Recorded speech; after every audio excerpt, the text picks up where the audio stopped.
Masculinity in many ways, but the first rule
What's up, everybody?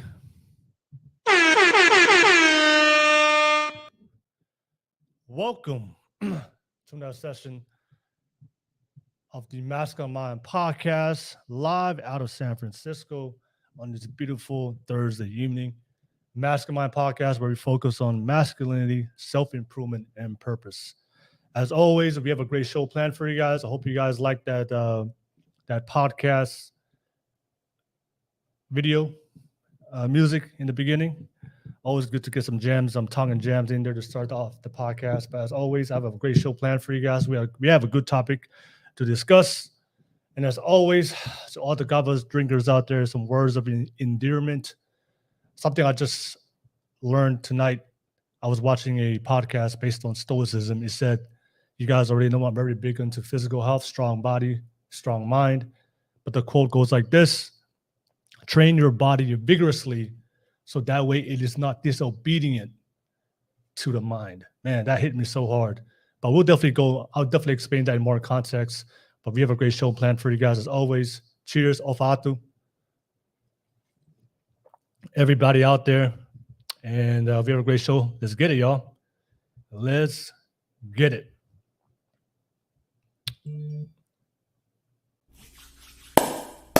What are we arguing about?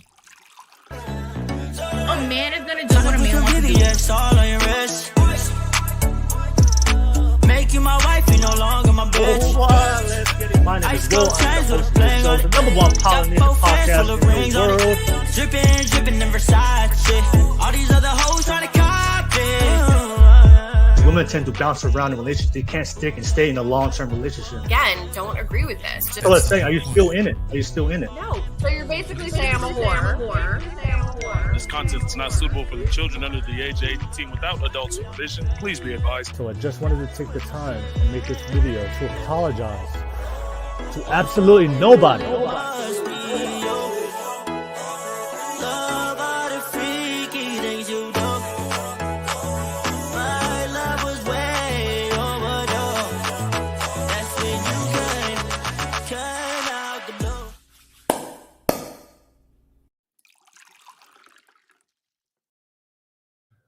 What's up, everybody? Welcome back. Welcome back. Live out of San Francisco on this beautiful Thursday evening. Welcome back to the Mastermind podcast, hosted by the Kava Club podcast. You guys already know I am the host, Will Nakuzi, your top local host of the number one Polynesian podcast in the world.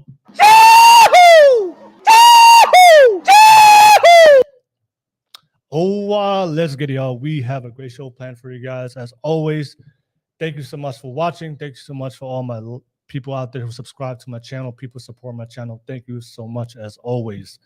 All right. I see you by Night's Fall. Always the first one on the live chat. Shout out to you by Night's Fall. As always, appreciate you guys. But thank you so much. If you're tuning in for the very first time, thank you so much for watching. This is a public live stream. So I do invite people to jump on and be part of the podcast, whether you agree or disagree, or if you want to share your opinion, perspective, or if this topic interests you, or if you have any questions you want to ask me and just want to jump on and be part of the podcast. The link, as you can see, is posted in the description of the video. You should go on the description of the video and you should be able to see the link and click on it, and you'll be able to jump on and be part of tonight's pod with me. Okay. Always, as always, if you got something to say, you want to be heard, you want everybody who is watching the live stream to hear what you have to say. Drop a super chat, ask it through a super chat. Any question or topic, I'll definitely read it and respond to you to reciprocate your financial donation to support my podcast. So shout out to you guys, but first and foremost, shout out to everybody on the live chat.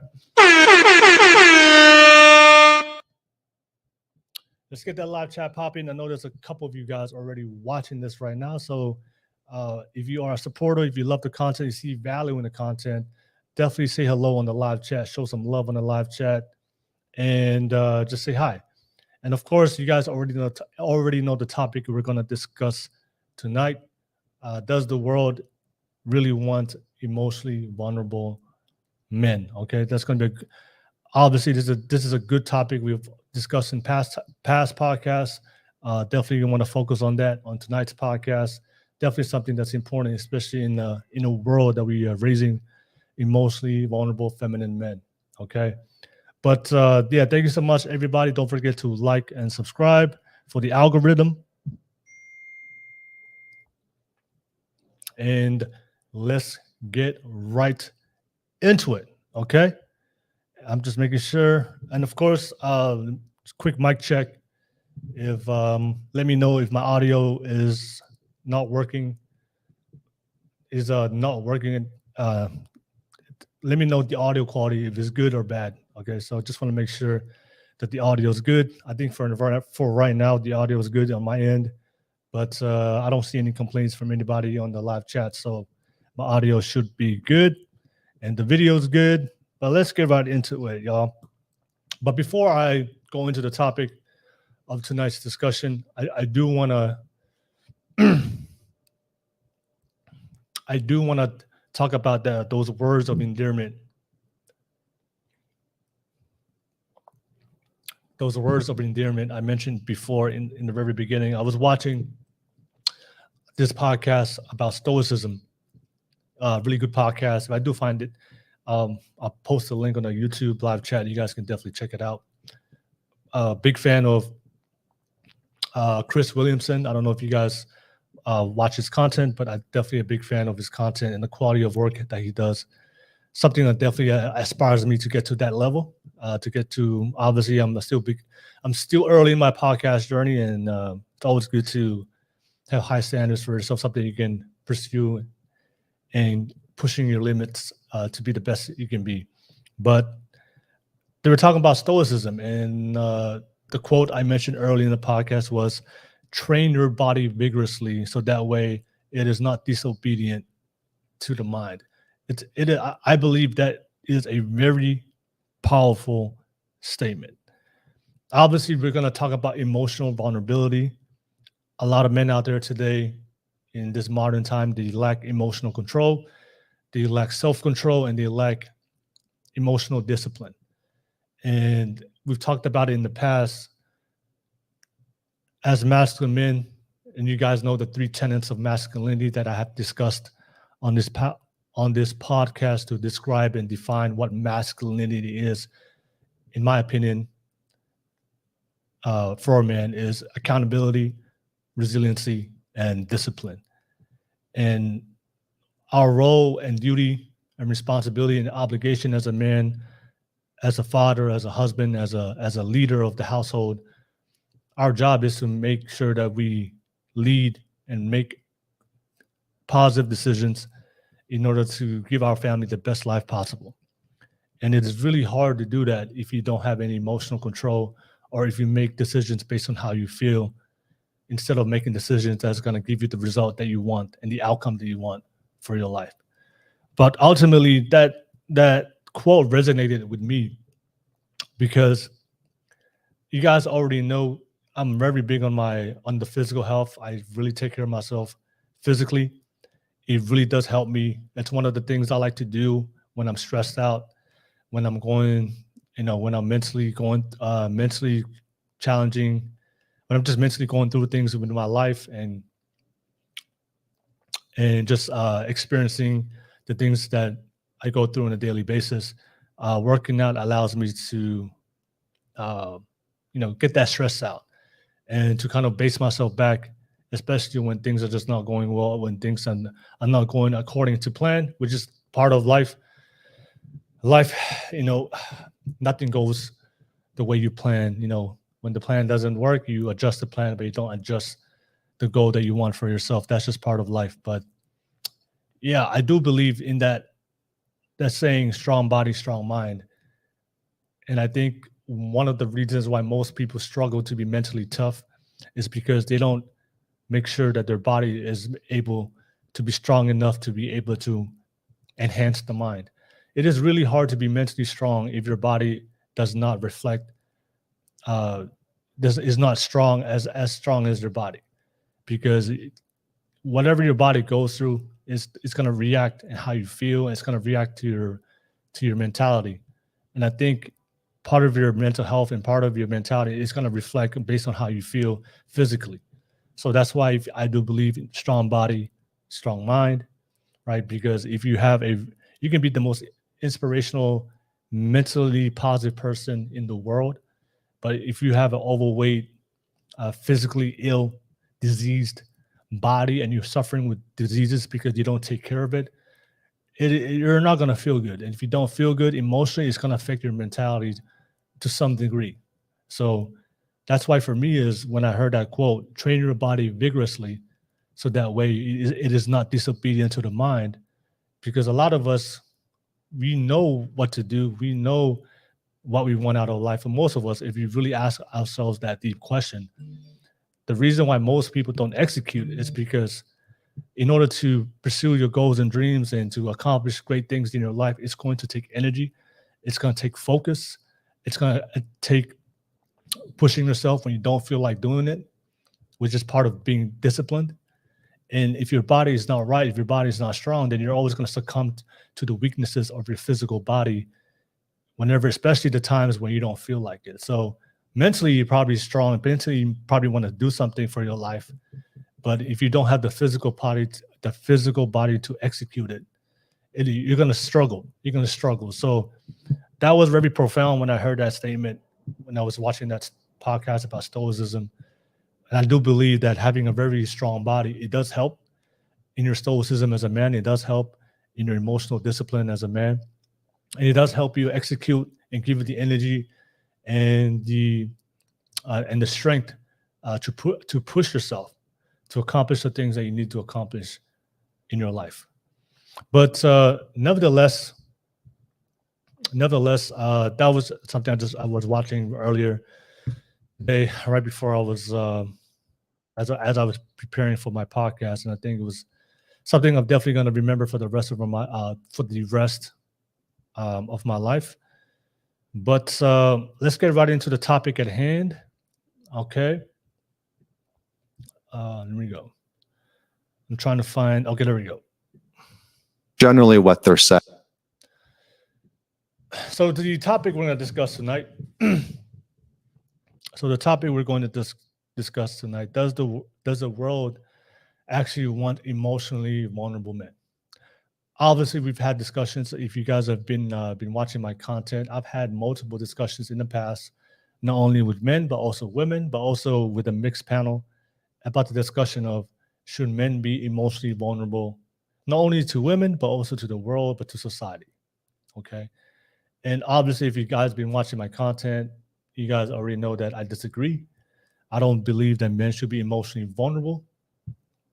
I do believe what women are looking for is a man that's be able to communicate what he's going through, but not be emotionally vulnerable, to open himself up to the risk and harm of the world and the people that are around them. So obviously, we've had discussions multiple times with a lot of women that have communicated, have said things on this podcast that they want strong men, they want strong provider protectors, they want leaders, they want a man that can overcome obstacles, they want a problem solver, they want a man that they can carry the burden of the responsibility to financially provide their family and their children.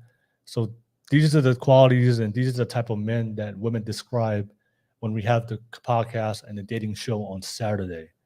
All right. So for me, being emotionally vulnerable and having lack of control of your emotions is not the qualities that most women are looking for. And most importantly, what most women are going to look up to the type of men that they respect. Okay.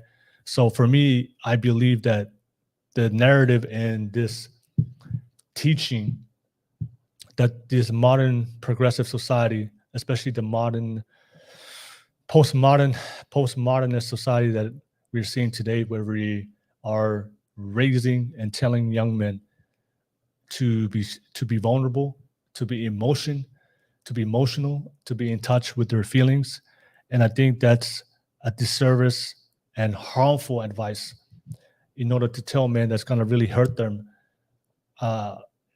It's going to hurt them long term in their life, because they're looking at when it comes to feelings and emotions, they're looking at it from the female lens, and they're not looking at it from the male lens. Okay, because men and women are different. We are not the same. So we experience things differently. We respond to things differently. We react to things differently because we're wired differently biologically, all right, neurologically, emotionally, mentally, all right? So our anatomy is a lot different. So we don't react and process things the same way as women. And that's the biggest problem, that in modern society, we're raising young men to process things the way a woman would, but that we are not women. Society has different expectations for men as they have different expectations for women. And that's just the reality of the real world. And as a man, if you don't meet those expectations, then there are direct consequences and risks involved that can harm you. So obviously, we're definitely gonna go deeper into that subject for tonight and the topic for tonight. I'm going to play a podcast I was watching, and this is why I wanted to talk about tonight's topic. I was watching a podcast with Chris Williamson. I'm going to watch some clips with you guys on this channel. So we're gonna watch some of those clips on those podcasts. There was a lot of great gems and great discussions on that podcast about the state of men, masculinity, emotional control, lack of discipline, and does the world really actually want the men to be emotionally vulnerable, right? So as always, let me know in the live chat. I know a couple of you guys are watching right now, so I definitely would love to hear what you guys have to say. And of course, don't forget, if you want to jump on as a public guest, the link is in the description of the video at the bottom. And if you have something to say that you want to be heard on this live stream, drop it through a super chat, and I'll be able to read it and reciprocate your financial support. All right, thank you so much. But let's get right into it. Let's wake up, everybody.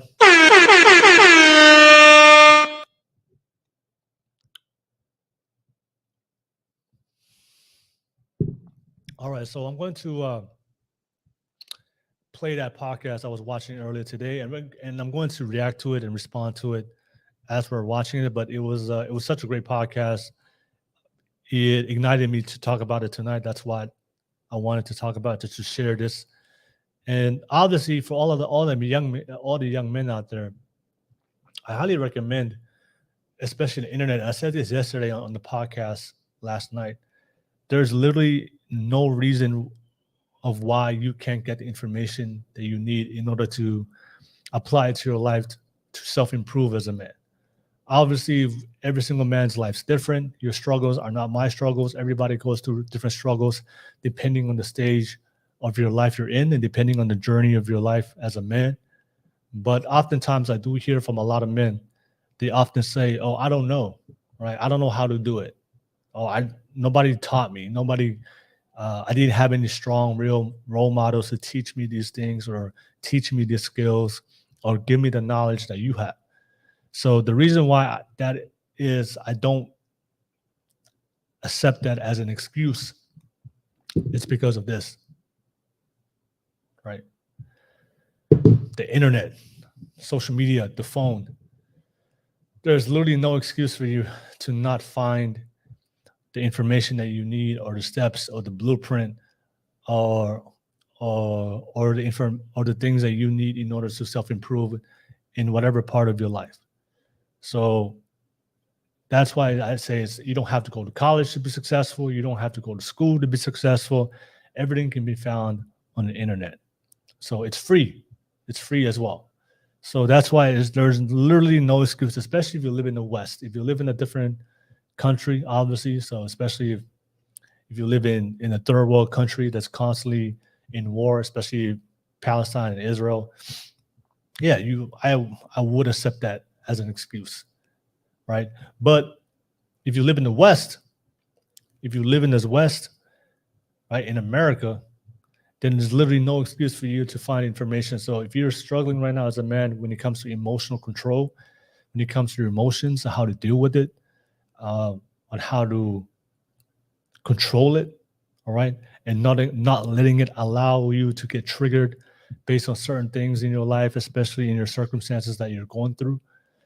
There's no excuse for you to be able to find the information you need from other men on the internet. Okay, especially with all the different type of podcasts and the manosphere space that we have on YouTube, where there's a lot of content out there that can help you as a man. So, yeah, I was watching this podcast with Chris Williamson and one of my favorite content creators, which was, I think, is one of the I believe he has the best quality production quality of content online. But he was talking about stoicism, and he was talking about vulnerability. And I'm going to watch some clips with you guys. And of course, as you guys are watching, let me know in the live chat. Let me know in the live chat what you guys think. You guys are kind of quiet tonight. But I'm going to watch some of the clips I was watching earlier, and then I'm going to also react to it and share my thoughts to add on to what they're saying on this podcast. Okay. So let me start.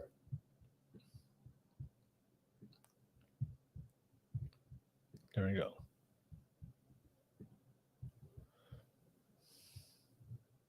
Fight Club is you don't talk about Fight Club. And the first rule of men, the one rule of men, is that you don't talk about what it's like to be a man.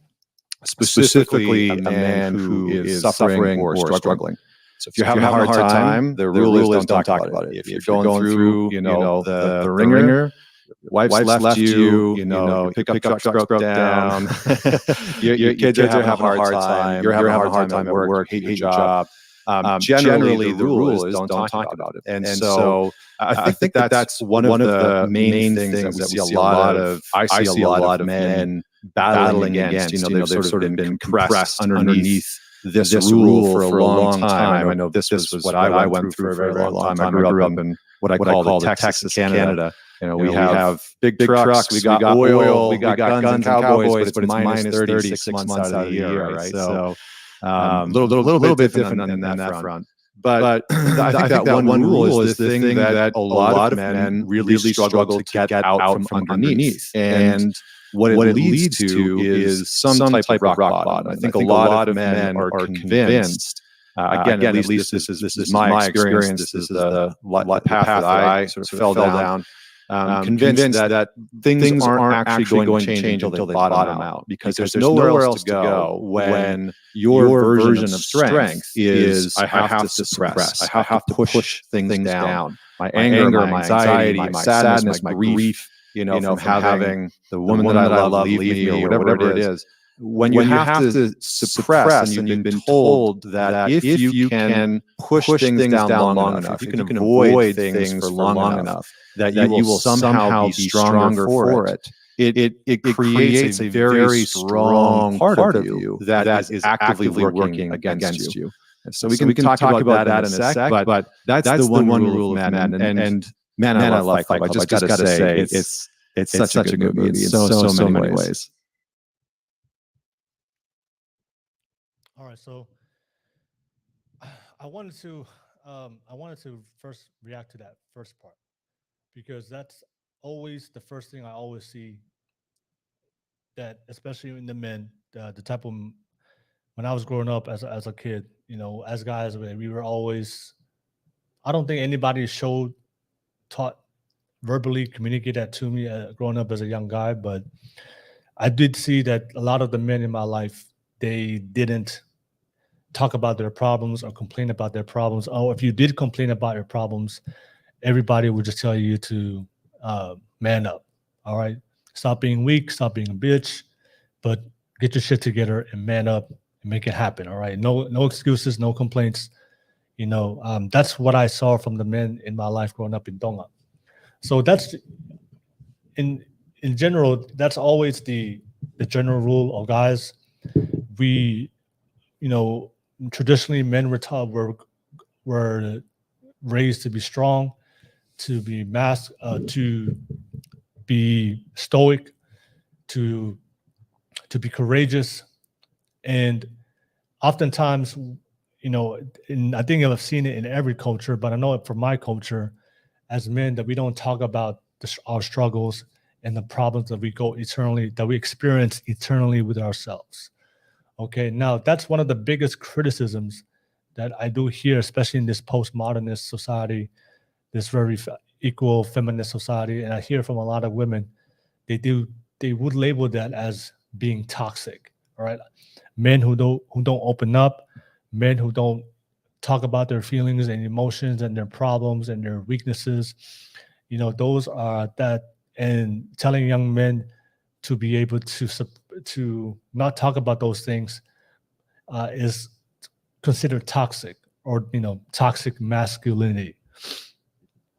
Right, so that's generally the rule, right? That's generally the rule that that's one of the things I do notice in the West, that they consider that toxic. You know what? Men should open up about their feelings. Men should talk about their personal struggles.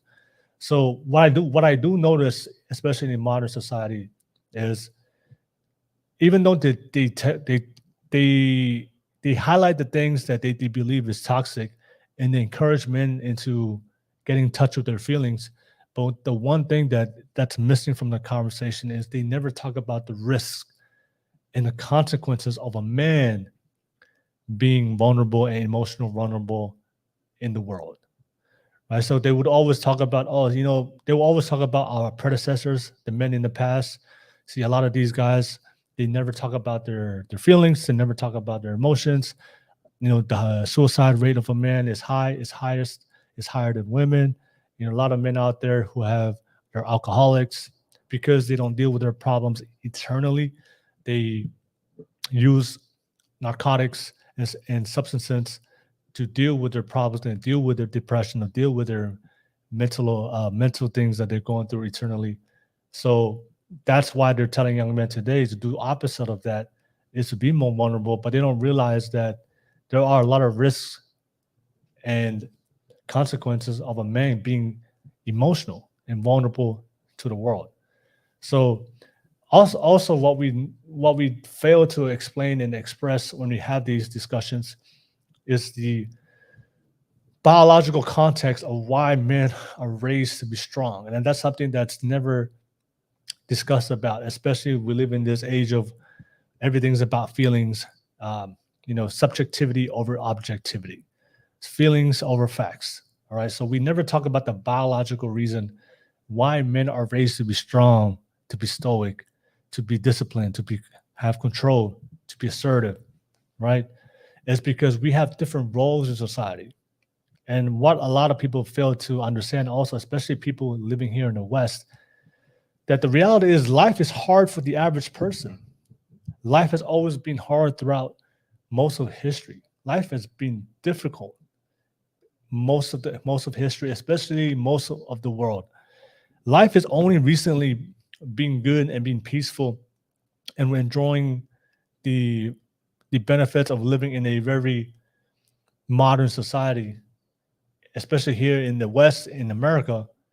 But if you look back at history, before when we started getting the technological advances that we have today to make life more convenient. That was, I think, before the Industrial Revolution. But for the most part, since the beginning of time, life has been hard. It has been hard to get food. It has been hard to put a roof over your head. It has been hard to make sure that you protect yourself to be safe, not only from the wild, but also from other bad people who may come into your life and take and kill you for what you have. There's been famines, there's been ice ages, there's been catastrophes, natural disasters, there's been the plague of diseases. There's been war, right? There's been war. There's for the entirety of human life and human history, life has been hard, right? So if life is hard, somebody needs to be more equipped in order to handle those hardships, in order for the family to be protected, to be provided, and to move forward. And that is the man. So the reason why, if life is hard and life is difficult, then we need strong, physical strong, and mentally strong, competent men in order to provide and take care of their family. The women are not built for that, right? The women are built for a different role, which is to be nurturing, caring, loving, and to be able to raise children. So a lot of people don't understand. That is the reason why we teach. It's not a social construct, right? It's not something that's it's a social construct that we are teaching young boys, because it's something that it's an ideology that we're trying to condition young boys in order to be strong, right? That's not the case. The reason why throughout most of history, the reason why most men were raised to be strong, because you had to be strong in order to survive in the real world, in order to get food, in order to build a house, to get a roof over your head, to protect yourself from people that's going to attack and take what you have, right? Before during the times, there was no police, there was no fireman, there was no military. If you lived by yourself in a farm with your wife and kids, anybody could come to your house and take what you have, and nobody will be there to save you. So that responsibility was put on the man, and that's why men were raised to be strong, because the women can't do it. They're not built in order to be competent, strong provider, protectors, especially if they're going to defend themselves against other men.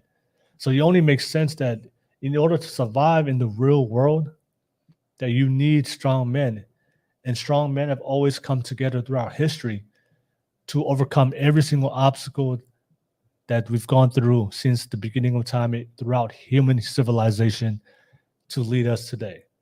Now, fast forward today in 2023, we live in a especially here in America, we live in a very modern world where life is so good, technology good. We have so much technological advances. We have running water, we have internet, we have food, we have stores, grocery stores, we have delivery services, right? We have plumbing, toilets.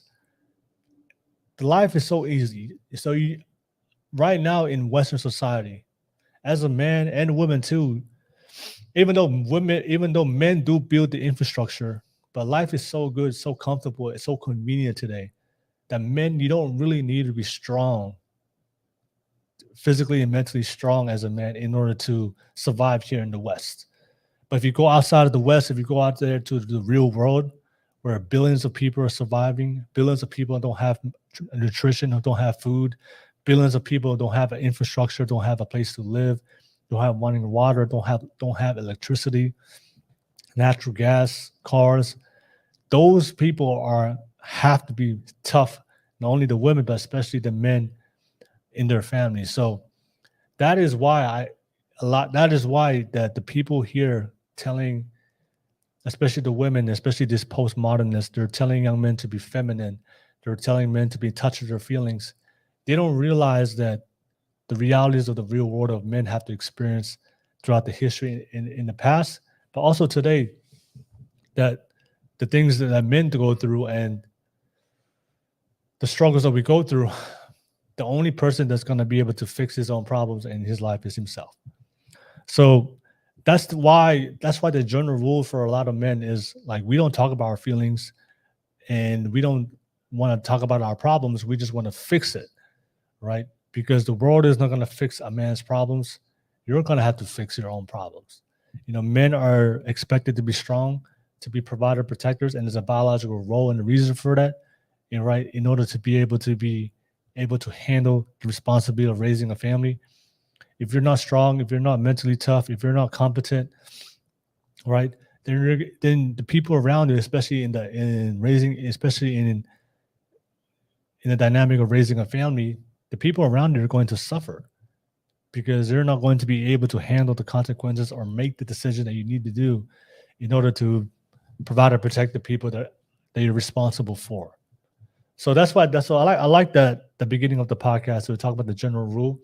There's a reason why men have to be raised to be strong, because throughout history, life is hard.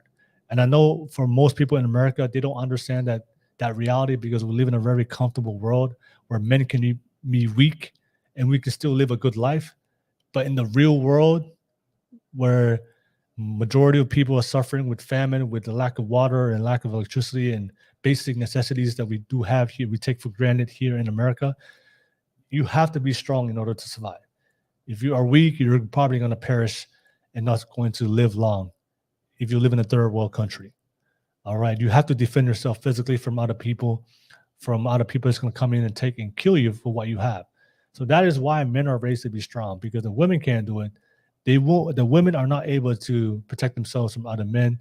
The only thing that's going to enforce other men to behave, the only thing that's going to deter other men to behave in a positive way, in a good way, that's going to be beneficial for society, is for the men to be strong.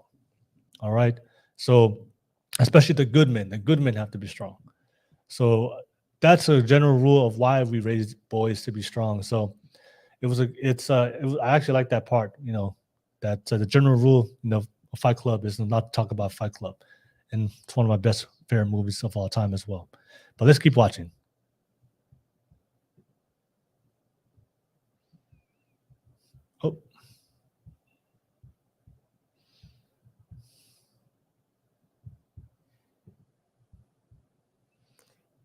Oh, that's the wrong one. There you go. Seeking strength through suppression is such a lovely frame, I think, and it so nicely encapsulates what men are doing, and it's the seeking part as well.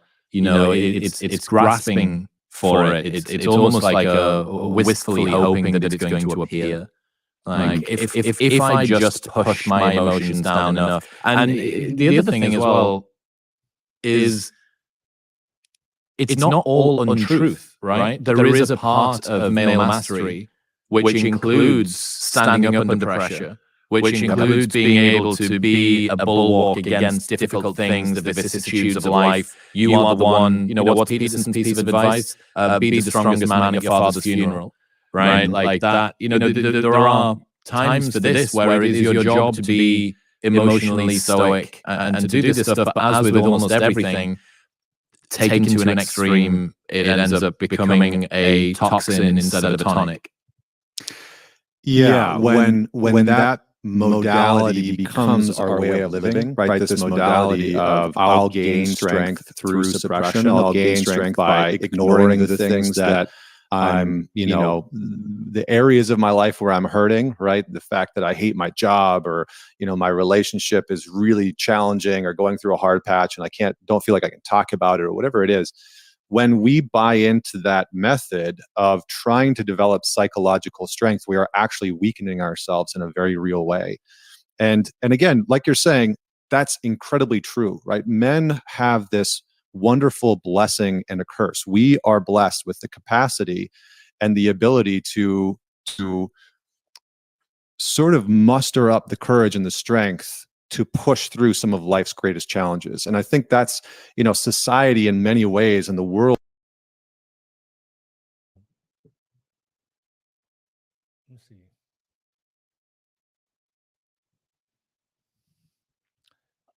That we see today in many ways has been built on the backs and on the shoulders of men who have gone through some really hard times.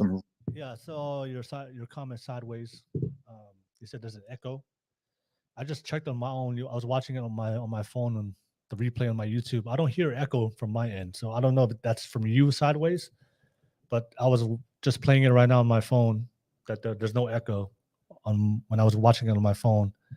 So I don't know if it's from you, but let me know also if anybody else. Brian, by Night's Fall, if you're watching this, also is there echo when I play the video? But let me know. Really brutally hard times. But again, when that becomes your way of living, all of these other frameworks start to get built to help you cope with the fact that you have no outlet for your pain, for your grief, for your sadness, for your anxieties, for your anger, for your loneliness. And I remember in my 20s, my early 20s, I really, I came out of high school. I barely graduated high school. I failed grade 12 English. I failed biology. I was more interested in, sneaking out at night, going to parties, hanging out with my girlfriend. Like that's all that I really cared about, right? And so I had to. Where do you think this expectation for men is coming from? I think it's coming from a number of places. I like this one, the expectation of men. This is actually a great discussion they had. And this is something that a lot of men, especially feminine men, they don't understand. That there's a different expectation of men and women. So even if you raise your men to be feminine, and this is why a lot of guys struggle, especially guys who are raised to be feminine, right?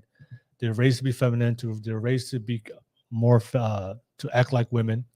The reason why they struggle is because regardless, they're still a man. So a man will always be judged by society in a different way than the way that they judge women. And that's just cold hard fact. There was a video, I remember there was a video, I don't know if you guys saw that video, but there was this viral video of this transgender man, right? A woman that was a biological woman that transitioned into a man. But there was this transgender man that made a video and was crying online about how hard his life is as a man. And he was very lonely. And he expressed in this video that he was like, man, I'm very lonely. I'm not receiving the same kind of attention and validation and acceptance and friendliness that he often received when she was a biological female. But when she transitioned into a man, she realized that nobody really cared about him, that he was a man. He was supposed to figure things out. Because for women, when women go through struggle, the way the world treats women when women go through a struggle, and I'm not complaining about this, this is just how the real world is. But when women go through struggles, men will put themselves out their way to help women. Other women will go out their way to help women.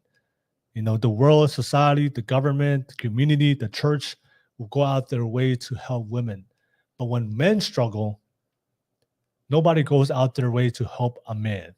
They just expect you to fix it, figure it out, man up, be a man, be strong, go out there and fix it. And that is the reality and the life of a man. So that is something that a lot of men have to understand. And that's why I do believe in biological roles. And I do believe that when we raise young boys, we need to tell them their role that they play in life. What is their role? What is their duty? What is their responsibility? Especially when it goes into relationships, especially when it goes to what his role is as a father, as a man, as a leader. So if we don't explain clearly what their role is, a lot of men are going to be lost. And a lot of men are going to face the consequences where they don't work on themselves to improve, to become efficient in those roles, because that is what society expects out of you. And if you don't play that role, if you don't perform your duty, if you don't fulfill your responsibilities as a man efficiently, the world will not recognize you, women will not recognize you, and you're going to become invisible, recognizable.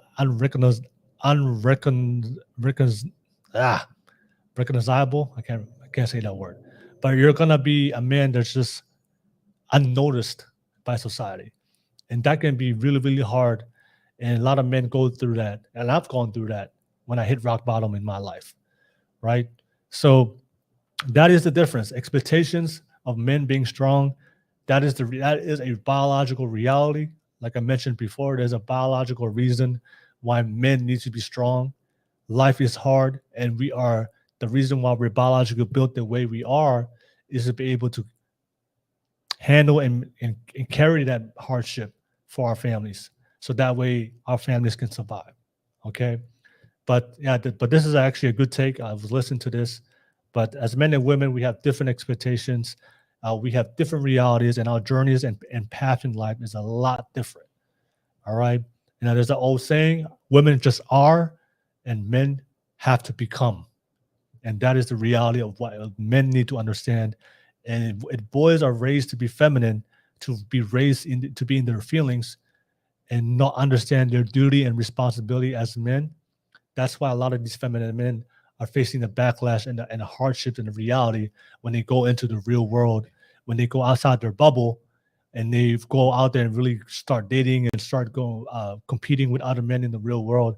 You start to realize that, like the life of a man is competitive, the life of a man is suffering, and the life of a man is being alone. That is the normal path of life unless you self-improve and become a competent, self-reliable, and responsible man. But let's continue on. Let's continue playing this clip. And let me know in the live chat. I see segment.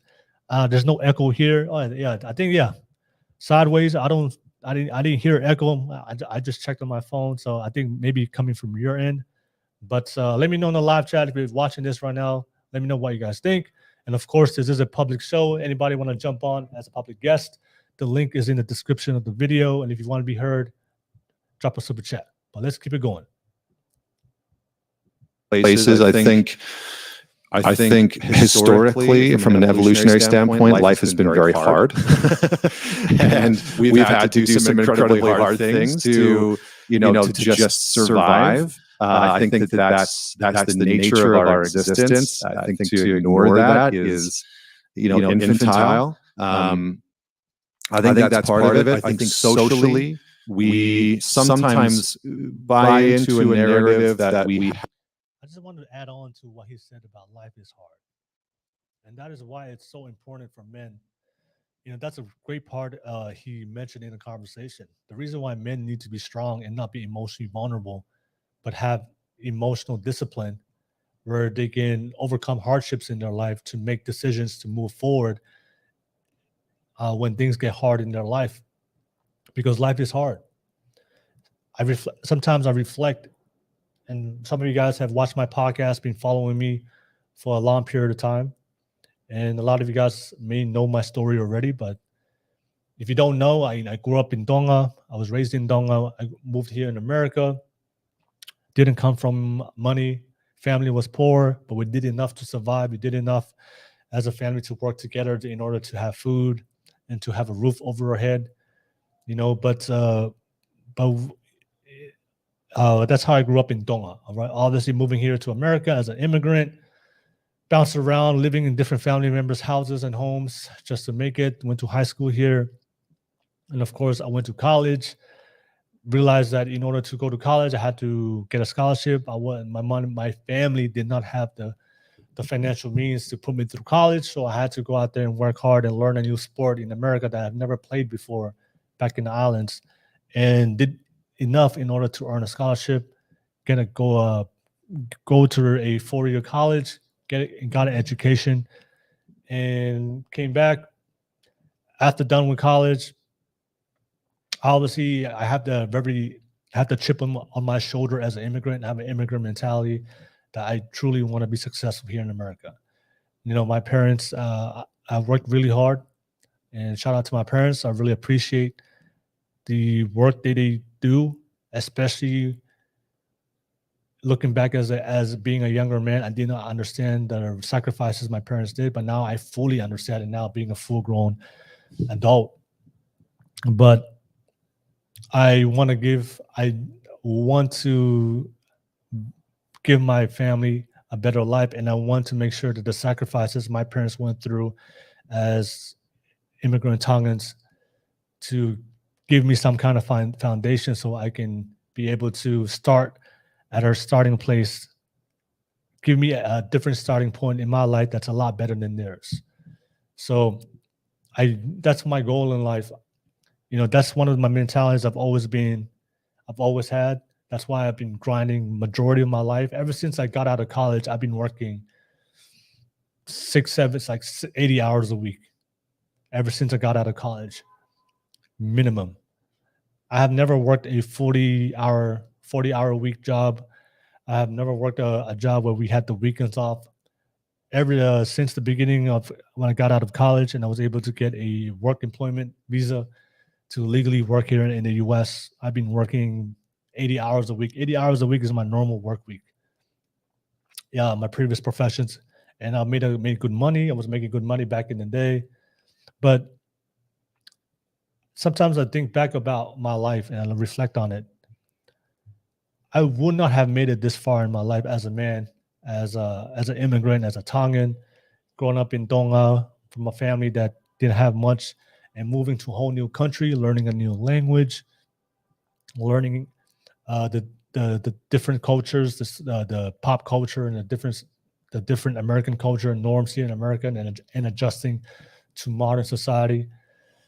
And I'm blessed to not have experienced any extreme consequences of making bad decisions, like going to jail, or any health risks, or getting robbed, or facing overdosing in drugs or alcohol. I never experienced those things, but my life has been hard.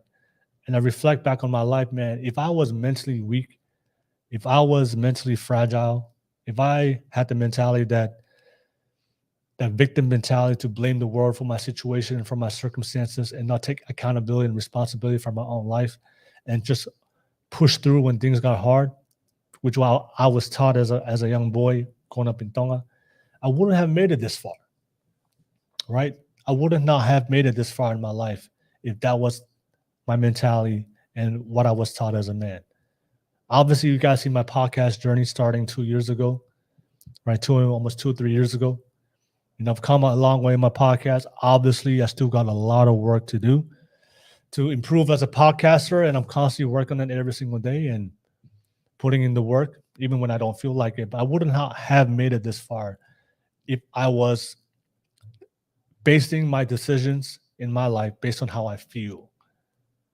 Majority of the decisions I've made, and the majority of the good decisions, the positive decisions I've made that had the biggest impact in my life, was always when I made a decision through a hard time.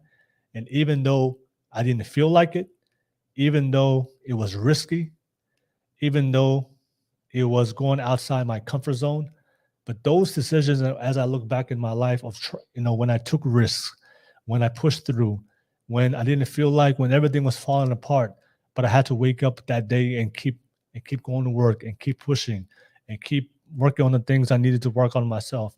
It's those decisions that are always the ones that determine and had the biggest effect to lead me down this path to where I am today. All right. And if I was feminine, if I was raised to be feminine, if I was raised to be emotionally vulnerable, if I was raised to base my decisions based on how I felt, I would have given up every single time. I would have given up every single time, and I would not have made it this far. I would not have made it this far in my life as a Tongan immigrant here in America, and here striving towards a goal and purpose to create my own media company, my own platform, not only for myself, but also for Pacific Islanders, doing something that's never been done before within my own community. And I've had some form of success, and I've gotten a lot of wins, and I'm still not where I need to be, but my life has been a lot better because of all the hard things I had to endure. And because I endured it, when I went through the storm, I came out a better, stronger, more competent man. So that's why I love this take, because in reality, life is hard. Even though we live in the West, even though we live in modern society, Life is hard for the majority of people. Majority of people are not successful. Majority of people don't have money in their bank account. Majority of people are not physically fit. Majority of people, are not where they want to be. Majority of people hate their job. Majority of people do things they hate every single day. Majority of people have friends that don't really care about them. Majority of people don't really have a good support system. Majority of people never had a good upbringing or had two solid parents where they can emulate what a good mom and what a good father was supposed to be in their life. But that is real life. That is the majority of people in this world. So the life is hard. Life is suffering. But you can choose to accept the suffering in your life, all right? Or you can choose to accept the responsibility to change it. So that is why for men we live in a different set of rules that's different to women. And that is why a lot of men is like, if we don't teach men to be accountable, resilient, and disciplined, especially when it comes to their emotions and how they make decisions in their life, then when we're teaching them to make decisions based how they feel, especially when the world is harder and more brutal and more and hold men more accountable in society and in the world, then we're leading men for failure, and we're leading men on a dark path, which if nobody intervenes or the universe doesn't intervene, or then they can spiral out of control. And that's why we see the suicide rate is high. We see the homelessness men start to rise. We see a lot of men going out there and in these communities online, the incel community is starting to rise. That is what happens when men are making decisions based on their emotions and not challenging themselves to push through their limitations as a man to self-improve. So I'm going to keep playing the video. It's actually a really good part. I like this part of this podcast. But the reason why men need to be strong, because life is hard. Life is suffering. Life is unfair. Life is like the motivational video of Rocky Balboa. Life is going to hit you hard. It's going to hit you until you don't. It's going to hit you until you fall down. It's going to keep hitting you unless you're willing to fight back. And if you're basing your emotions, if you're basing your decisions on based on how you feel, then you're probably going to be a punch bag your whole entire life, especially in your relationships.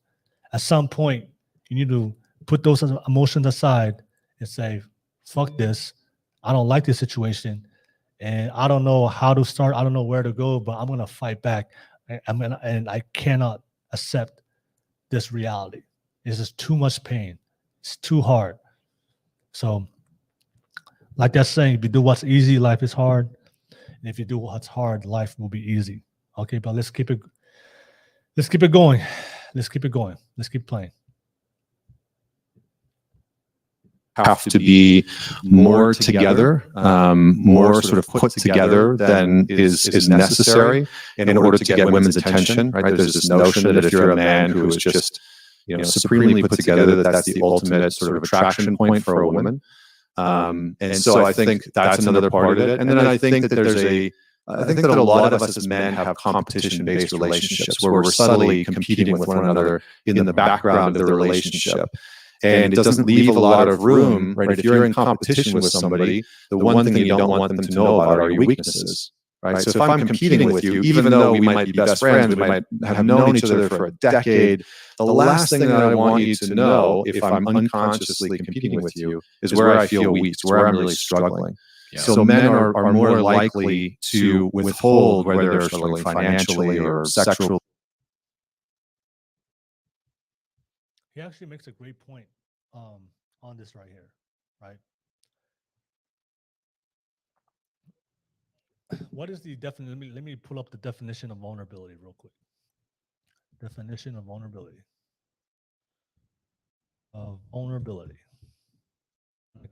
Actual definition.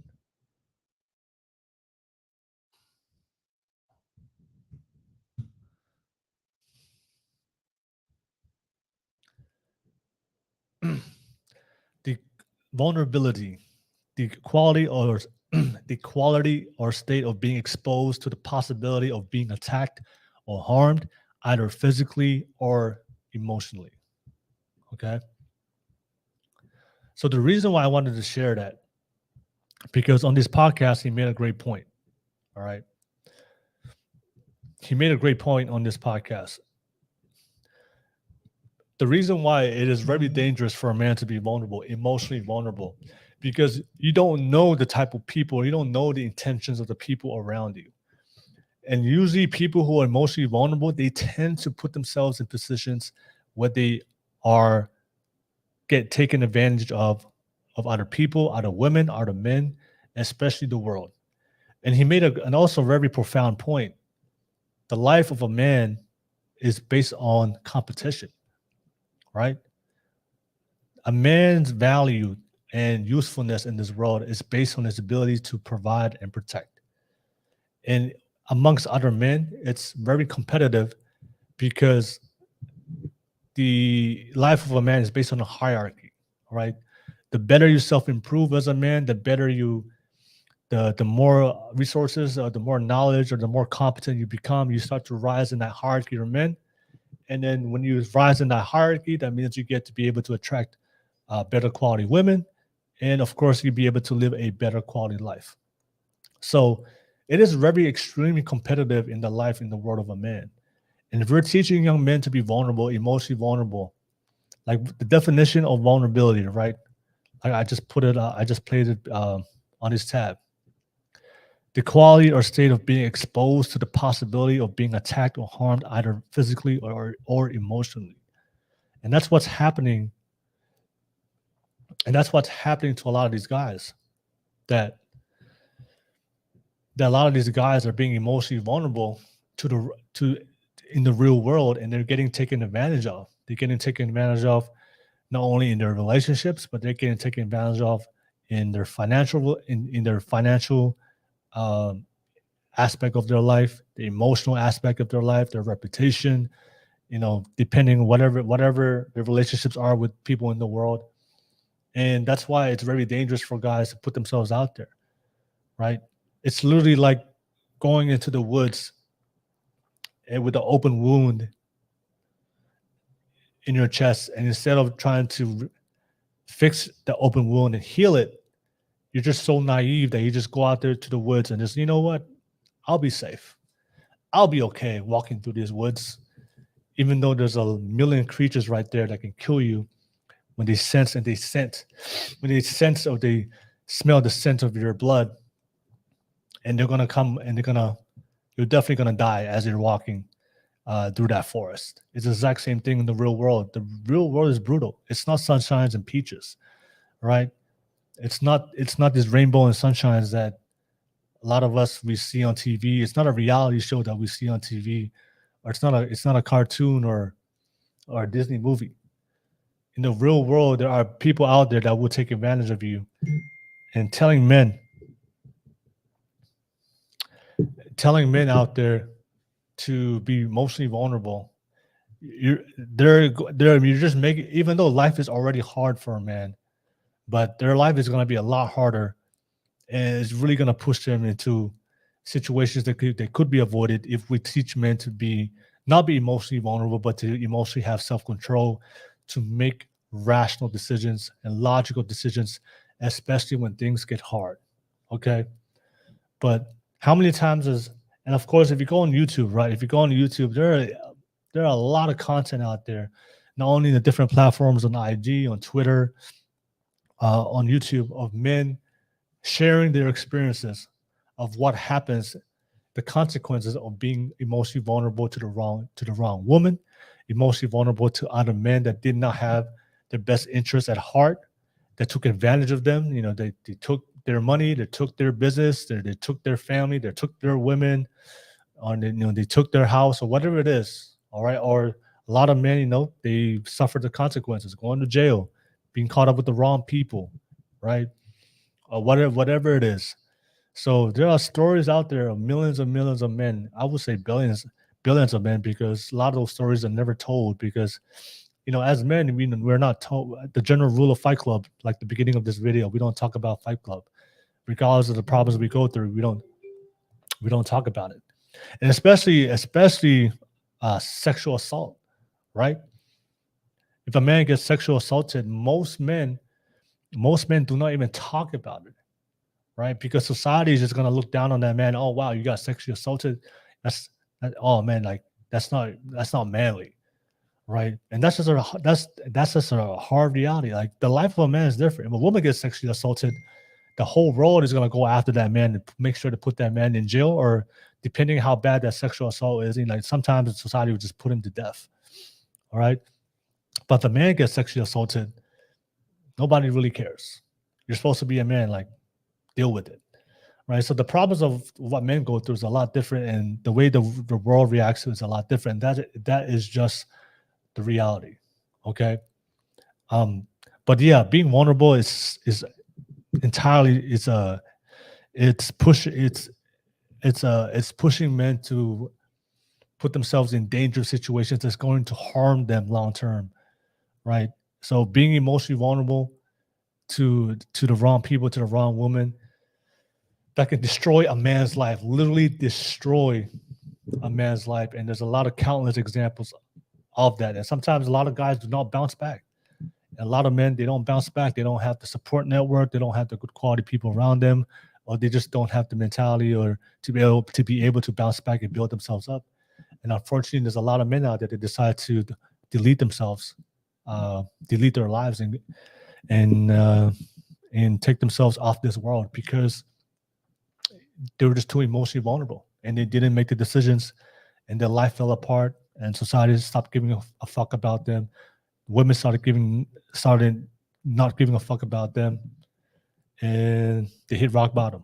So yeah, I just wanted to play that because yeah, being vulnerable, yeah, emotional vulnerable, but the thing is we live in a world where it's brutal, it's competitive, there are bad people out there. It's a eat or be eaten world. You know, it's the sharks out there that if they sense blood in the water, they're gonna come after you.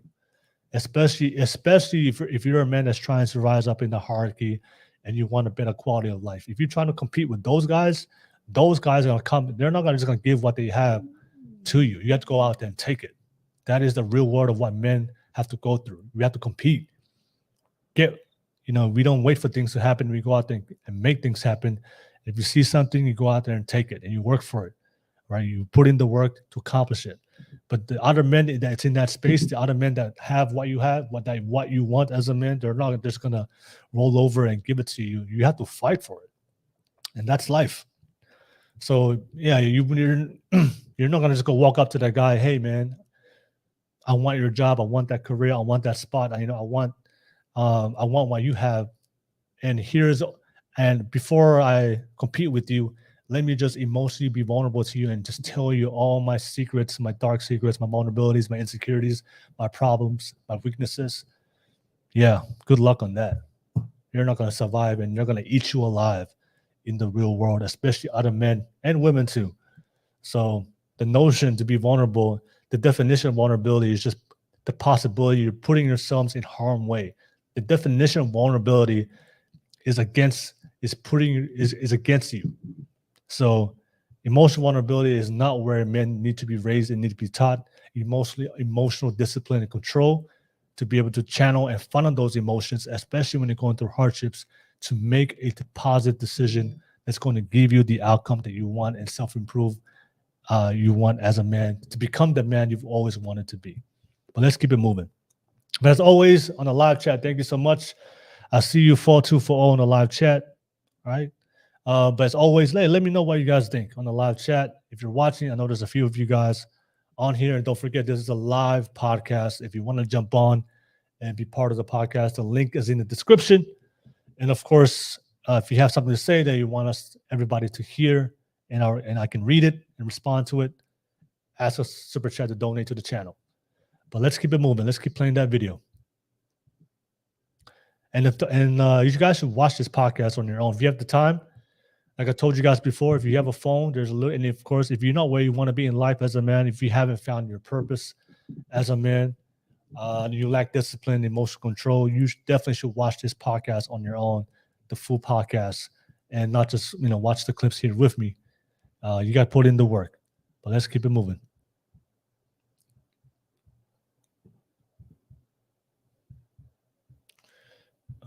Is it this one? There we go. In their relationship or whatever. And then I think the last piece is we're living out the generational, I almost hate to use the word, but we're living out generational trauma of the world wars that sort of rocked men globally. Who were told to man up, who were told to suck it up and get into the tanks and go and die, and get into the planes and go and die, and then came home and had to switch from killing mode, from this hyper suppression of I need to survive, I need to do whatever the hell it takes to survive, and then went home and walked in the front door to their wife and their children that they hadn't seen in a number of years, and then were just expected to go back and mow the lawn and go sell a dishwasher and a dryer and shit like that. I mean, that probably came a couple decades later, but you get the point, right? So I think that that's a big part of it. When I look at my grandfather, who was a pilot in World War II, I remember him telling a lot of stories to me as a child. He was a pilot. Of what he saw, what he went through, what he experienced. And he had to live that. He had to live that modality of just do whatever it takes to survive. And it creates a kind of hardness, I think, where vulnerability and weakness are the enemy. So you don't talk about it, you don't show it, you don't do any of that.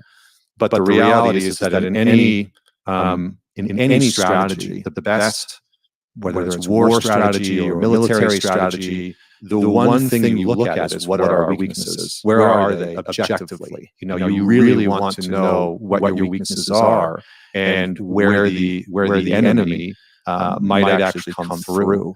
But we've created this kind of narrative, I think, within our culture where that is not so much the case. So I think those are some of the contributing factors for sure. What are your thoughts? Dude, that's a gorgeous conception. It's a fantastic framework to break those things down. That's really, really, really impressive. The competition point, I think, is completely overlooked by men because there is camaraderie and competition. All of the guys that work for me, Chase, my YouTube strategist, Dean, my editor, that's been with me for 6 years. We're on the same team. We're completely on the same team. Our values are aligned, our goals are aligned. If they win, I win. If I win, they win. And there's still probably lurking in there somewhere just men are so... Status is the currency of men, right? Fundamentally, it is what we are transacting with. And I think it's probably there... As much self-work as we try and do to deprogram it, I think it just remains. I had this conversation with a friend who does a good bit of men's work here in Austin. And it was the first time I actually heard about the name of your book, Men's Work. The first time I'd ever heard that was from this guy. And he'd done...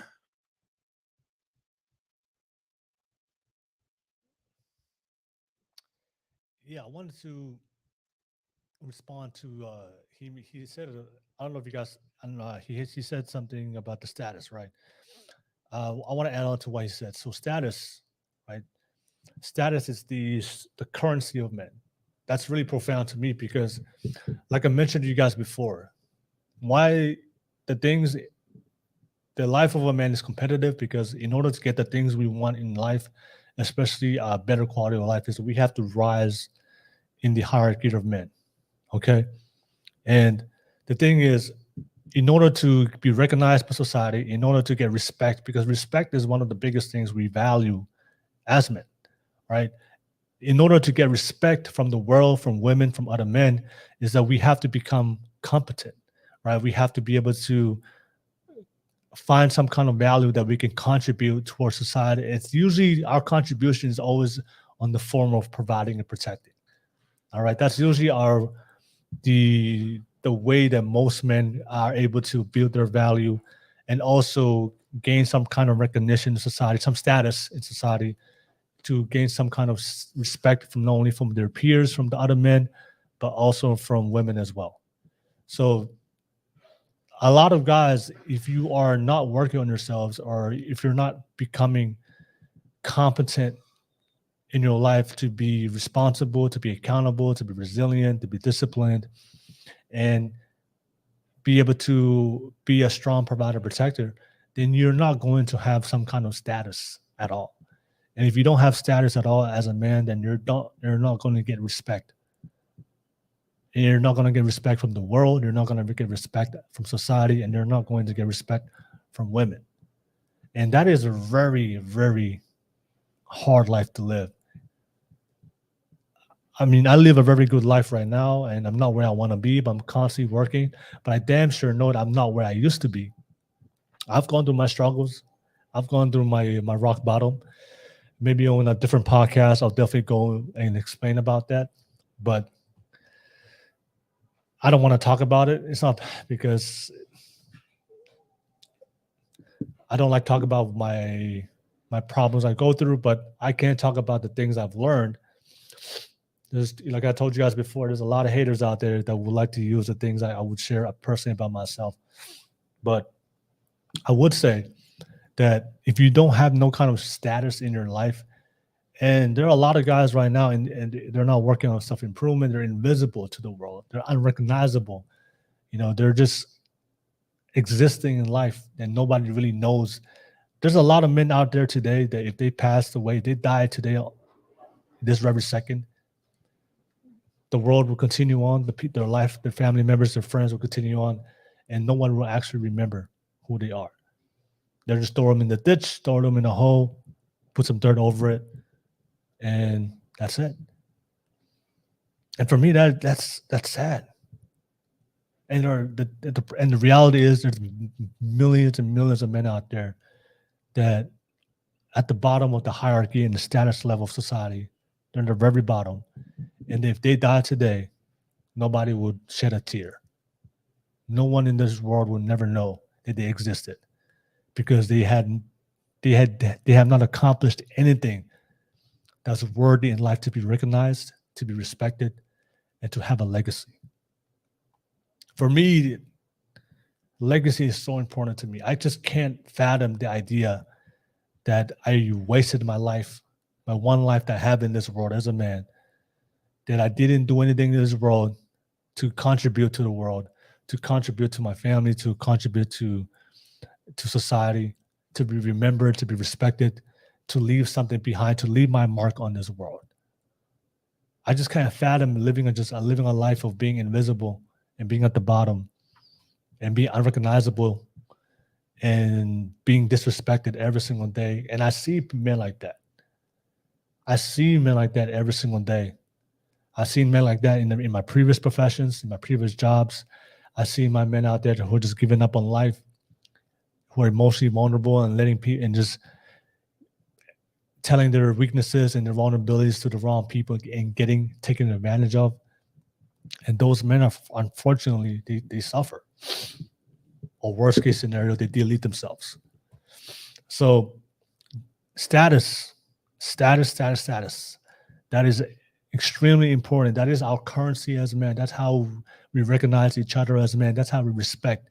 The reason why we respect men who are very successful, who have a lot of money, right? Because we understand that how hard it is to get to that level as a man. That's why we have a deep sense of respect to men who are very competent, men who are very articulate, men who are very ambitious, men who are living the life or being the man that you wish to be, that you dreamed of becoming, men who are very successful with other women.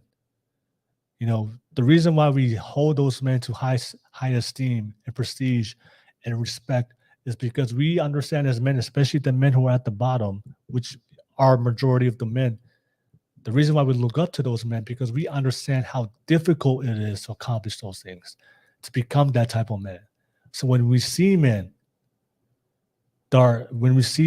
achieving the results that we deep down as men that we would want, we always have respect for those men because they have the status. All right. And status is one of the things that women are looking for. We talk about this all the time on the Dating After Dark pod, right? And you look at the research, if you look at the intersexual dynamics between relationships of what men and women are biologically attracted to. It's for men, it's financial resources, education, attainment, and status.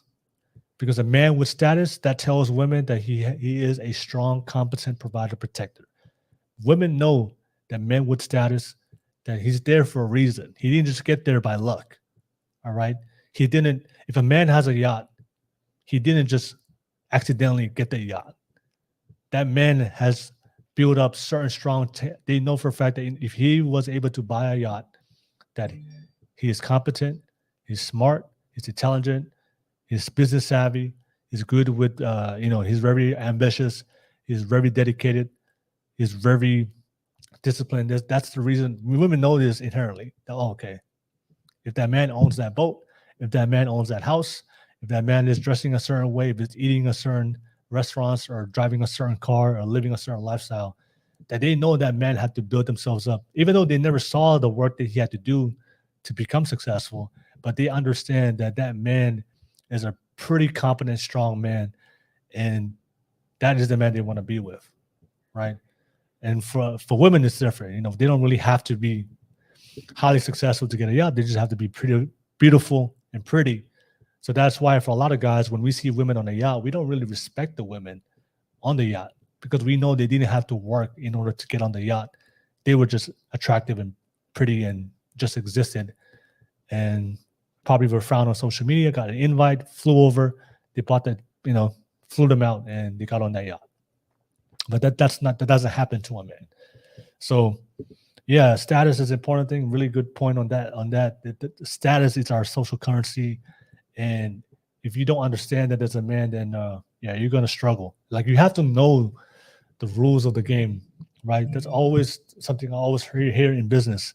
A lot of people aren't successful because they don't know the rules of the game, right? A lot of people are not making money because you don't know the rules of how to make money. A lot of people are not physically fit because they don't know the rules of how to be physically fit. Once you understand the rules and understand how to play the game, it does get easier. The process is still hard. It still takes a lot of effort and sacrifice, but it is a lot easier.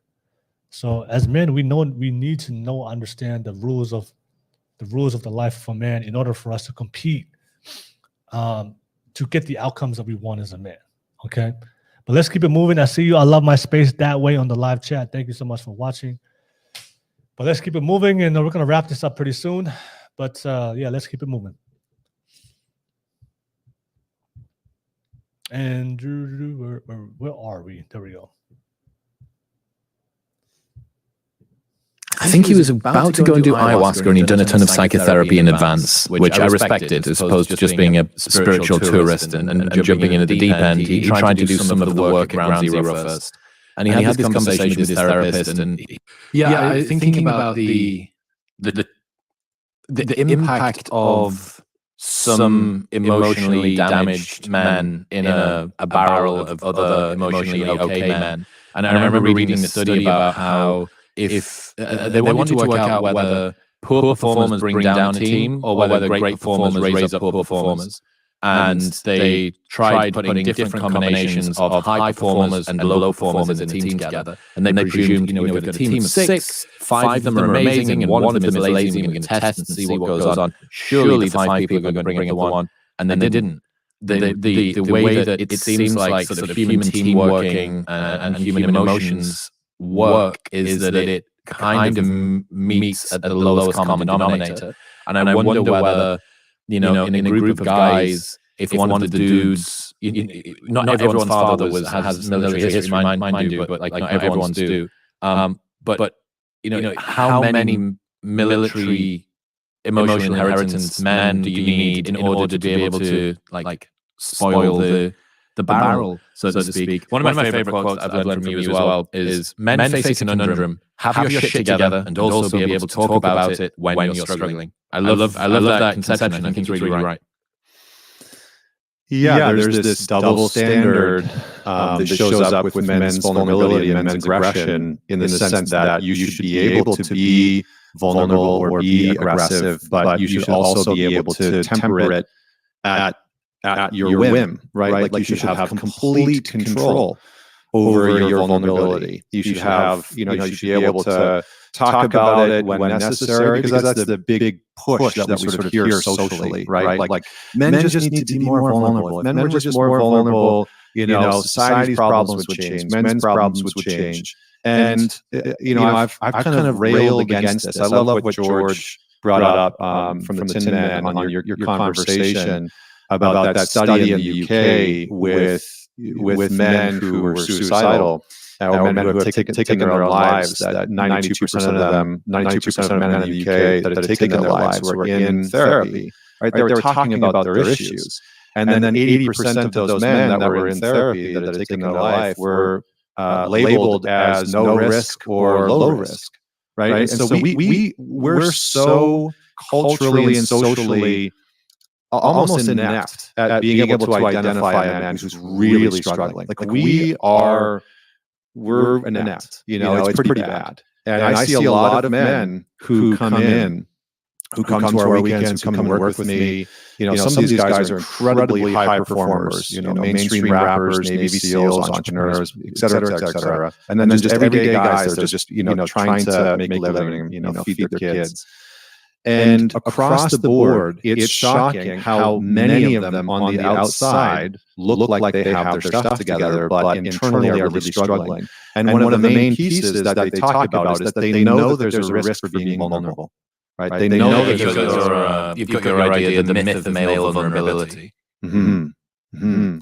Yeah, the myth of male vulnerability is pretty simple, right? It's just the myth is that all of men's problems will just disappear if men are just more vulnerable. That's the societal narrative right now.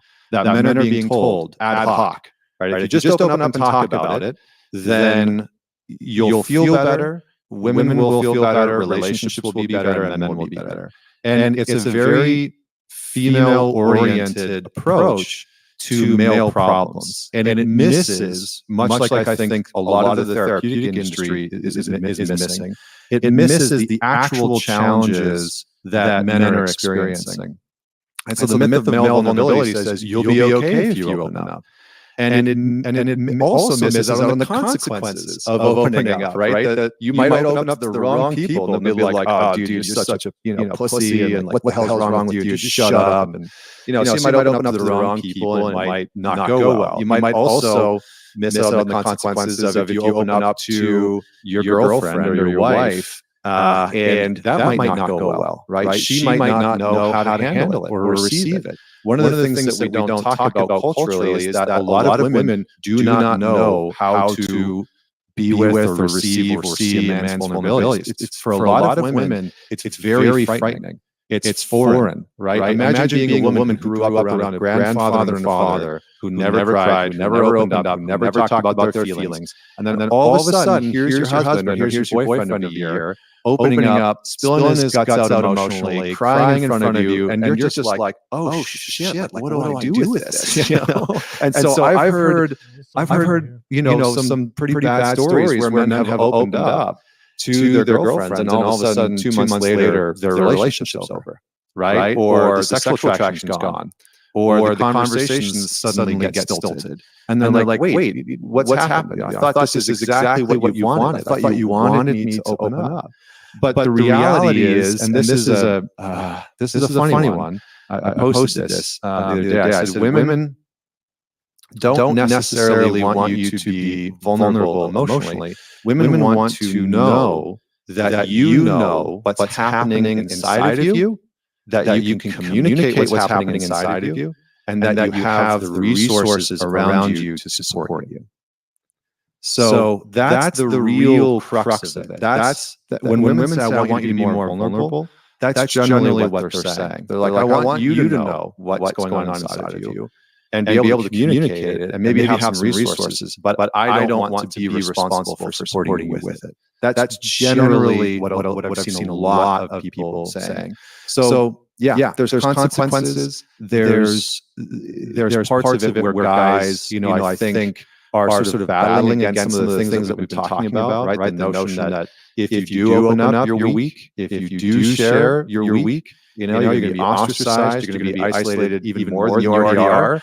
And then there's the resource problem, where a lot of men enter into therapeutic conversations or environments and are not actually given the tools to solution their problems, right? They're treated in a very sort of feminine oriented way, where it's like, well, let's just talk about what you're going through. Yeah, this is the that is the last thing I want to respond to before we close the pod for tonight. But yeah, we've discussed this multiple times on the podcast before. Obviously, I've discussed this with Balafessa, and we've had discussions about this. That oftentimes that being vulnerable is the myth of vulnerability, right? That's why a lot of men have been taught in the narrative that they're teaching to young men today, that if you open up your feelings and emotions, that everything will just figure itself out, right? Your life will be better. Your relationships with your woman will be better. You're going to be more better at your job, at your career, whatever aspect of your life that you want to improve on. That is what that is the narrative, the myth of being vulnerable. But the reality is, like I told you guys before, we can talk about our feelings all we want, but we have to address the facts and the reality.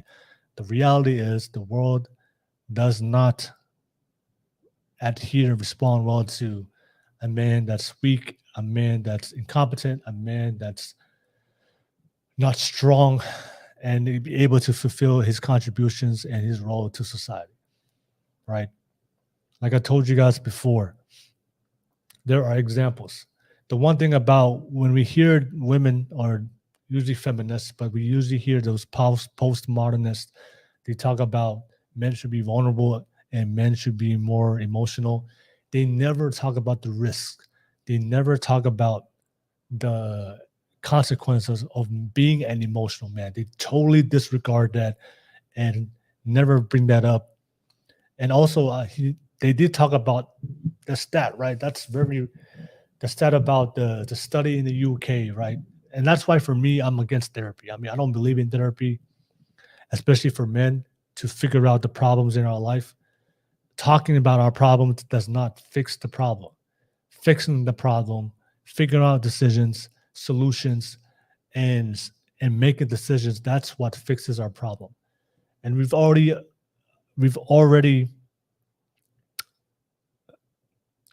understood that in life, no one's going to fix a man's problem and nobody's going to save a man except himself. Okay.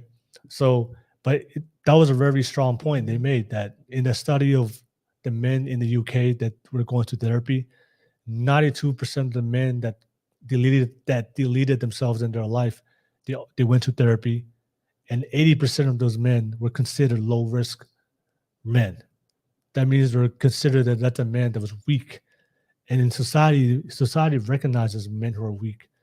Women recognize men who are weak. We know this. When we see men we understand that they're at the bottom of the hierarchy. We understand, oh yeah, we see that every single day walking down the street. I live in San Francisco.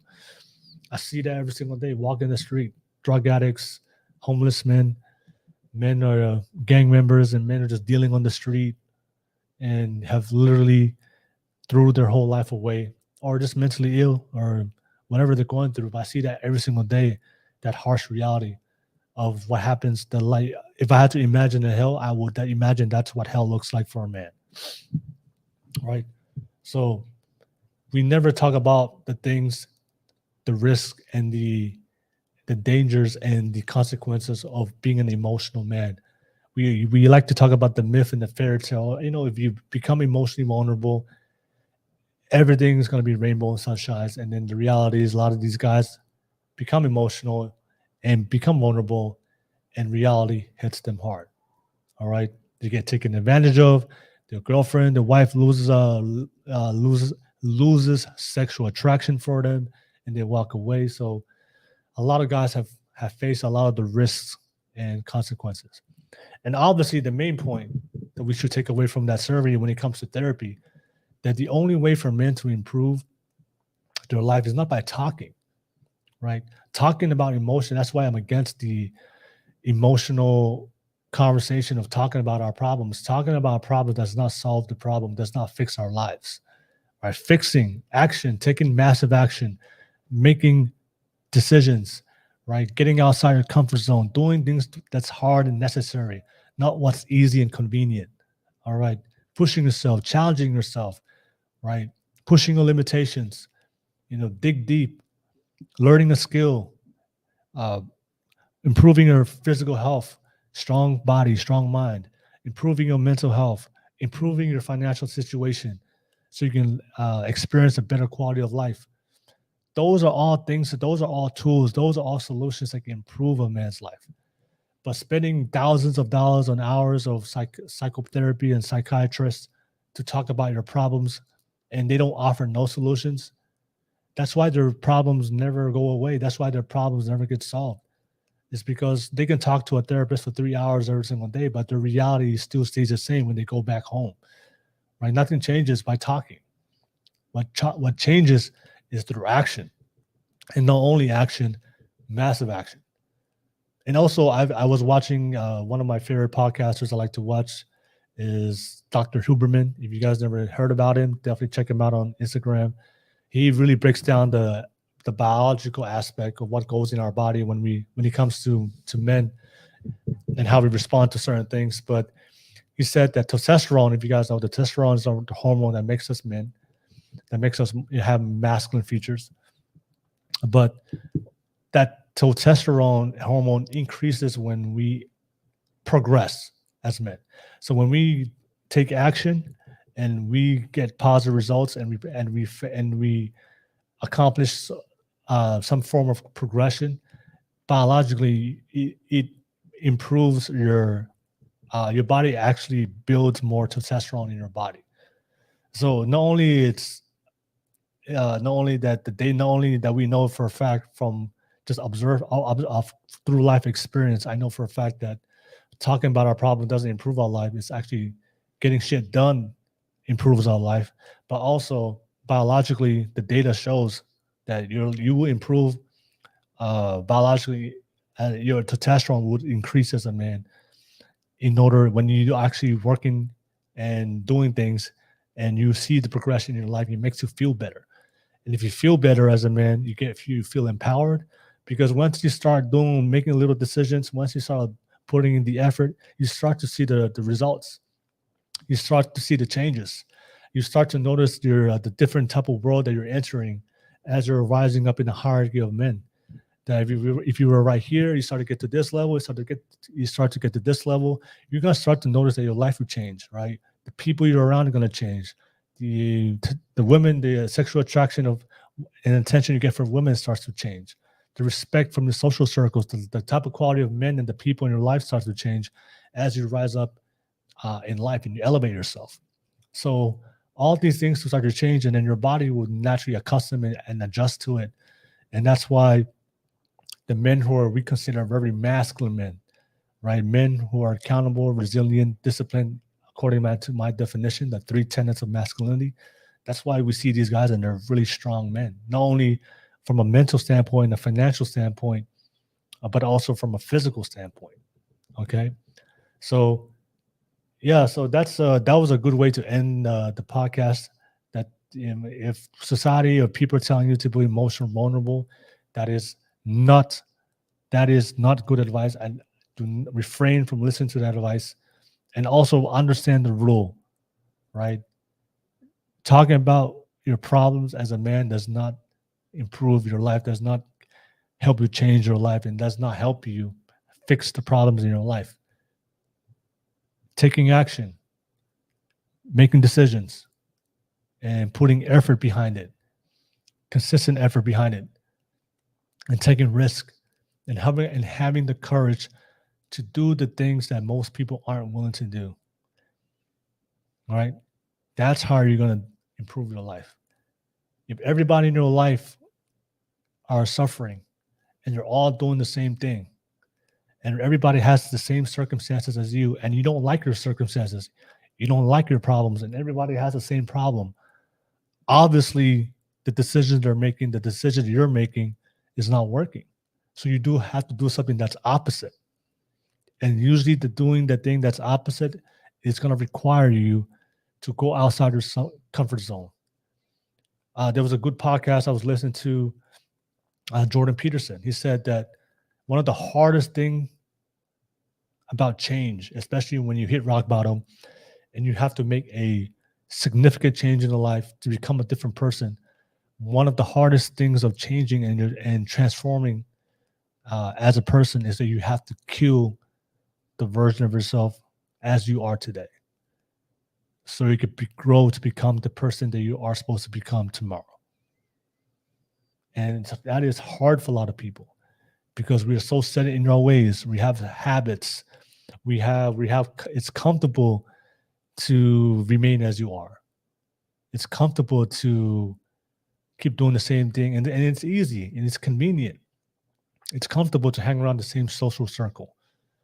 People that have agreed and don't hold you accountable. People who always agree whether you do good or do bad. They don't really judge you, right? It's easy to be in those types of settings and social circles where there's no accountability, there's no standards, right? It's a hard life, it's a difficult life, but it's a very comfortable life.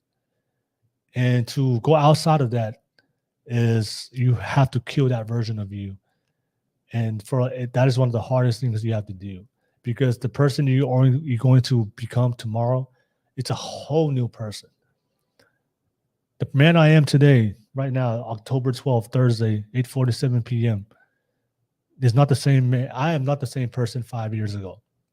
And that is why I don't really have a lot of friends.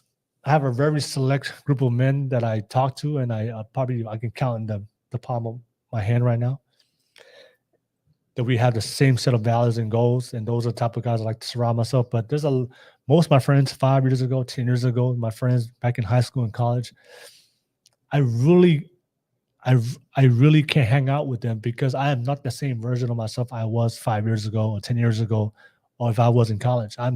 They know a version of me that does not exist no more today. That is not who I am today.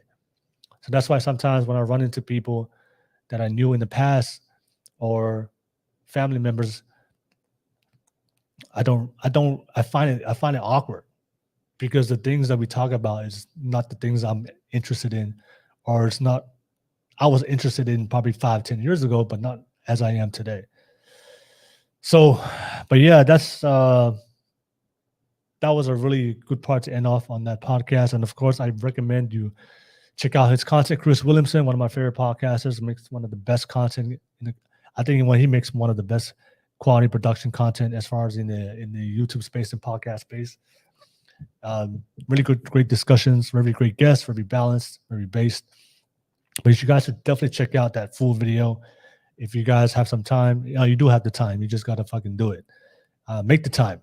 Okay. But yeah, that was what I wanted to focus on tonight, being emotionally vulnerable. I wanted to share this podcast because I was watching this earlier today when I was working out. Really good stuff. And I wanted to share it with you guys on today's Masculine Mind. All right. It's not about emotional vulnerability. And of course, don't fall into the argument of a lot of people that would say men don't have emotions. Now, we do have emotions, right? Men, we do have emotions, but we just process it differently because the life of a man and our expectations of a man's society is a lot different, right? So we still feel the emotions. And when I'm saying to be emotionally disciplined for all the men out there, I'm not saying to disregard your emotions. Yes, very sentient beings feel your emotions, feel them, right? So if you have to shout, if you have to yell, if you have to punch through a punching bag or punch through a wall or go run a mile or go run a marathon or whatever you have to do to get those emotions out, right? But don't let your emotions stop you from making a decision to move forward and progress and figure out a solution to your life. That's the key part. So whatever you have to do to feel your emotions, when we say men need to be strong and not be emotionally vulnerable, it doesn't mean that we don't feel our emotions. I think that's terrible. If you don't feel your emotions, if you don't take time to internalize your emotions, why do you feel this way? That can be a very dark road you're going into, right? And now you're like that podcast saying there's a lot of men out there who pretend like they're strong, but they're not, but they're suffering inside because they haven't really felt their emotions and internalize it to understand why do they feel this way. So don't try to hide your emotions or suppress it, or when you ignore it. You want to face your emotions. So if you have to feel it as part of your method or strategy to face your emotions and to conquer emotions, to control your emotions, then feel it, then feel your emotions, right? So we're still human beings as men. We still feel our emotions, but we need to understand why we feel that way and control it, so that way it can lead to a decision for us to make, so we can fix it, to find a solution to our problems, which is the key to self-improvement. But nevertheless, that's pretty much it for tonight. That's my pod for tonight. Appreciate you guys. Shout out to everybody that's been watching. I see you, BL17, on the live chat. Thank you so much. Always being on the live chat. Hope you guys ready. Hope you guys don't forget to like and subscribe. And if you guys are watching this right now, hopefully I can meet. One of my goals on this podcast for this year is have some of you guys that have been watching me, especially the men, to jump on and let's be part of the podcast. Let's form a community that we can build amongst each other as men to help each other out. So a lot of you guys, I would love to have you guys on the Masculinity, especially the guys that constantly watch this. Let's be part of the discussion. Let's network with each other, run ideas, challenge each other, hold each other accountable, and help each other to be the best version of ourselves. So I highly challenge the men that's watching this right now, jump on the podcast, especially the Masculinity podcast. I understand if you don't want to be in the Wednesday Hot Topics, the After Dark podcast with the ladies on Saturdays, and the Pacific Islander podcast on Fridays if you're not a Pacific Islander. But just, to be part of a cohort of men. And I think that's one of the biggest advices that I've always heard from other successful men is find yourself strong men, like find yourself good quality men, a good group of men, and be part of that group. And I believe we can do that on the Masculine Mind. So I know a lot of you guys are living your lives, but let's come together as men. We and build a community of men that we can hold ourselves to higher standards and be the best we can be. So BL17, I love my space that way. After the dark night, I challenge you guys. To push, get out of your comfort zone and jump on this live stream, especially the Masculine Mind, and be part of this discussion for all the men out there that's watching this right now. All right. As always, appreciate you guys. Don't forget to like, subscribe, and tap in for tomorrow. I got a special interview. I have a special interview for tomorrow that I'm going to be hosting tomorrow. So I'll post that thumbnail real quick. And of course, don't forget, Saturdays, we have all the single fellas out there and all the simps, especially Goku, biggest simp on my podcast. For all the fellas, we have eight beautiful ladies coming on the pod on Saturday. So definitely tune in for that. As always, you guys know, always going out there and give you guys, try to put in the work, improve as a podcaster, and try to give you guys, not try, but will give you guys, because I do shit. I don't try, I get shit done. I will make sure to give you guys the best quality content. Don't forget, the best way to support me and donate to me is through my locals. So if you want to support me financially, if you really believe in the work I'm doing and the value of the content I'm creating, if you really want to support me, all right, and not just talk shit, but the link is in the bottom of the description of the video. Become a supporting member of my locals to have exclusive content and special perks on there as well, and direct access to me. But as always, kautoko.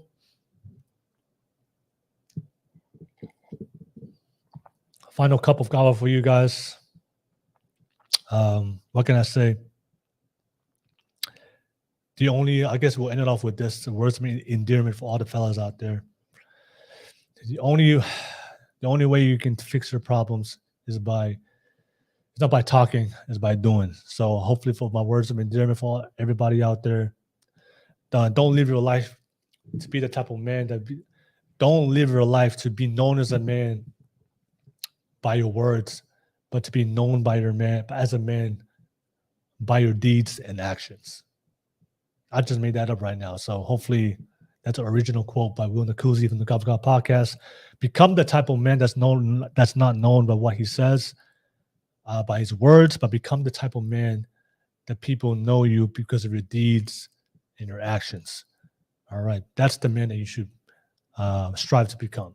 So like I always tell you guys, don't, whether you agree or disagree with me, but one thing that you cannot or overlook is the work that I do and the amount of work I do on my podcast.